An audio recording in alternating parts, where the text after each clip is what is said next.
So it was rather fitting, that on the eve of the general election where Reform UK could land a knockout blow on the Tories, that he took questions alongside former heavyweight boxer Derek Chisora in a boxing gym in Clacton, Essex.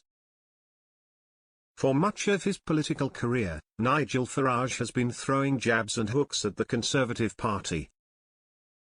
So it was rather fitting, that on the eve of the general election where Reform UK could land a knockout blow on the Tories, that he took questions alongside former heavyweight boxer Derek Chisora in a boxing gym in Clacton, Essex. Mr. Farage has been careful not to give away how many seats he is hoping to win tomorrow. But Mr. P polls give an indication of some of their most likely options to create what he describes as a bridgehead in Parliament. Many now would be shocked if Mr. Farage did not win in Clacton. Other target seats are Boston and Skegness, where Richard Tice is standing, Great Yarmouth, where former Southampton FC chairman Rupert Lowe is standing, Ashfield, where Tory turncoat Lee Anderson was the representative until the election was called, and even, according to the polls, Basildon and Billericay in Essex.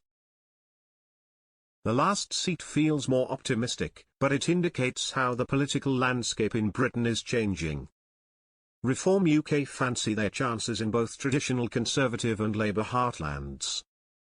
And at a rally opposite Clacton Pier, Mr. Farage tried to brace his supporters for a return of fewer seats than they may expect. He spoke of a grassroots movement that will continue for years. Spending the day with Mr. Farage, he was keen to insist that this is bigger than just the vote tomorrow. He wasn't particularly impressed by questions about how many seats Reform UK, insisting only that this is the start of a journey. And that feels like a critical element of his campaign. It is just the start. His supporters were particularly energized by the Brexit champion's desire to take on the European Court of Human Rights and the BBC.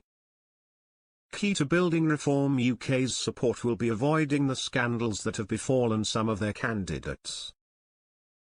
Too many have slipped through the vetting net and have spouted horrific, in some cases racist or misogynistic, views. But Mr. Farage is also hoping to build support amongst young people. This, he feels, is an avenue to garner more support and launch a bid for power in 2029. The Reform UK leader believes he has similar levels of support to Labour. And significantly, this is a long way ahead of the Conservatives.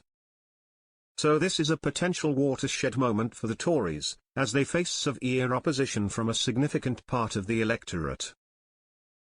How they answer the disillusionment among voters will be key to their hopes in 2029. But they are already behind in this race, as Nigel Farage and Reform UK are already trying to secure many of their votes.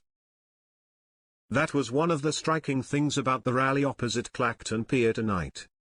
There were lots of young people. People I suspect wouldn't usually engage in politics.